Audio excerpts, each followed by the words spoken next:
All right, everyone. My name is Jorge, and I've been listening to Rob's episodes closely, kind of more listening for the punchline to see where his title fits to his actual message. But I've known Rob for a number of years. A little background on me: I've been in for about 15 years, and in the special operations community for about 10. Multiple deployments, and Rob was my second team chief, and then later became my senior enlisted advisor. So Mouth talks a lot about how difficult it was for him and getting in the ring and the surrounding environment. But here's the one up for you, Mouth. So because all you're doing is honestly celebrating, American holidays and Cinco de Mayo and Taco Tuesday, but culturally for me, I have 20 nieces and nephews and twice that of aunts, uncles parenting these kids, and so the birthday parties, all the Mexican holidays you can think of, soccer year round, and on top of that, the special operations community and the culture, of PT Fridays and then go get some beers, or that culture that we have in our detachments of having that family bonding time and just enjoying some beers on the weekends with the boys. It's much worse. And then to one up you even further, I'm local, so I've been lucky enough for myself and my family to never leave my home state and city. My team is where my local city is. So on top of that, I have friends and family on both sides, my wife's side and my side, here in San Diego. So we never left the environment that would be the worst possible thing for somebody that's trying to be sober. So I've been sober for a little over almost 3 months. And it's the best decision I ever made. There was a lot of back and forth between my wife and I on like, hey, well, you should be able to enjoy a beer, and me going back like, no, I don't want to. Like, there's no need for me to drink. Like, every time I drink, something happens, and it might not even be related to my drinking, but I was drinking and I wasn't able to, have the mental clarity to deal with that situation. That's gone.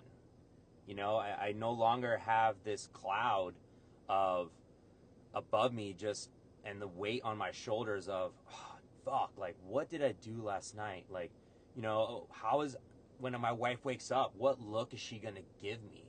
Am I waking up in my bed and not on the couch or on the floor of my bed, by my bed? So that's gone. And that's something that I no longer have to deal with. Going through my phone and see if I texted anybody drunk and just being like, oh, hey, man, sorry, I was drunk last night. They're like, oh, okay, yeah, cool, man, no problem. And, in a culture where it's just so accepted. And especially in the special operations community, like, drinking is everything, for a lot of people. And how much you can drink and how long you can go and still be good is almost like a badge of honor. And it shouldn't, it's glamorized a lot.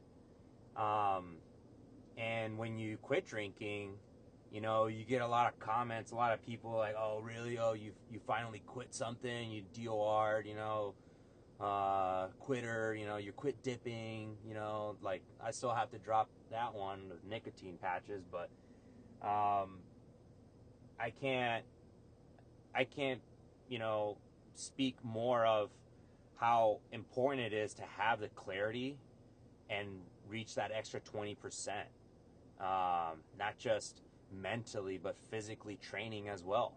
If I would have kicked it a long time ago, maybe I could have focused more on injury prevention all these years instead of having all the issues that I'm having.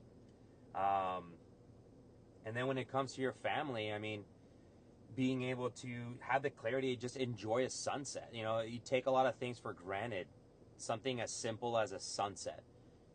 Being able to look at the sunset and my son looking up and saying, "Oh, Daddy, the moon! Look at the moon!" and me being able to actually be present, not just around, but present and in the moment, and acknowledging him and saying, "Wow, it is a really nice moon." And look at the sunset. Look at the different colors. Can you name the different colors?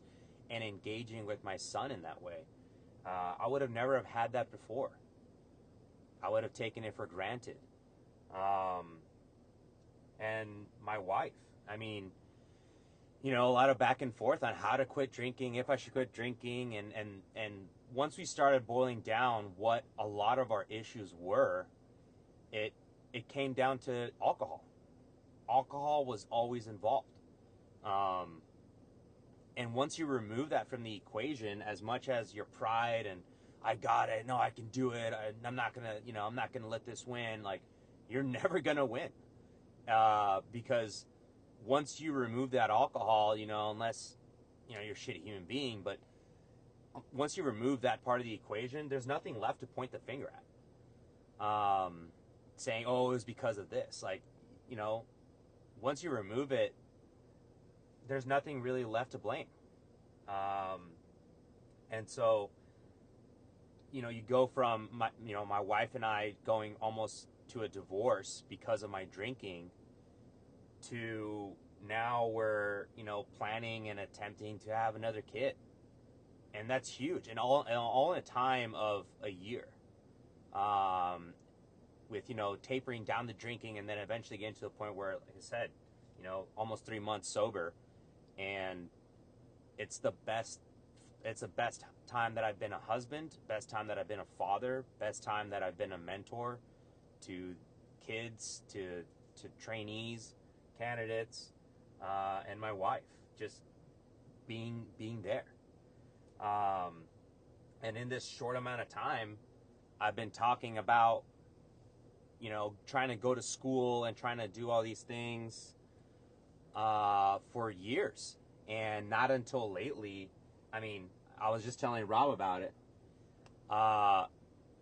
Recently, I've been talking about going to school, and now I need to get the education started. I've been in for so long, I haven't done anything, nervous, and I'm going to get out eventually. Like, I got to have a plan. And now it's like, oh, well, what's next? What do I have to do? What's the next thing that I need to try? Okay. And in 2 days, I was able to do all the training requirements to receive tuition assistance, apply to a college, get accepted, do the InDoc, and submit for my first class in 2 days. And that's huge, because a lot of the pressures of the military end up coming to a boiling point when you get out. When you're no longer this child that's given all this equipment and training, and you have all this schedules and all these things you need to do. Someone's telling you what to do, and then once you retire, it's done. And that clarity to be able to think through these things that would take me forever, or I'd put off and I'll just do it tomorrow. Today's not the day. That's gone. And I'm thankful for people like Rob, because Mouth and I would go back and forth, and I was a new guy, and I was like, oh man, shouldn't be going back and forth with my team chief, and I would just shut my mouth. And now, hearing his experience and hearing, a little bit of what he was going through, kind of gave me more empathy and being like, man, like, I wonder what he would have been if he was sober. How would he have been? Would he have been, a more liked team chief? Because he was a tyrant to some and a hero to others, and that just speaks volumes, and I didn't want my 20-year career to be 20 years of almost getting in trouble and living on the edge that way. And I plan on trying to make my last couple of years the best years I've had as a Navy sailor, as a guy in special operations, and a father and a husband. So the clarity, the 20%, I'm gunning for it. I want it. I've seen personally what it does for somebody like myself, like Rob, all these different testimonies and people that have done great things. So it's what I want. And, if you ever need that help, just like Rob, reach out.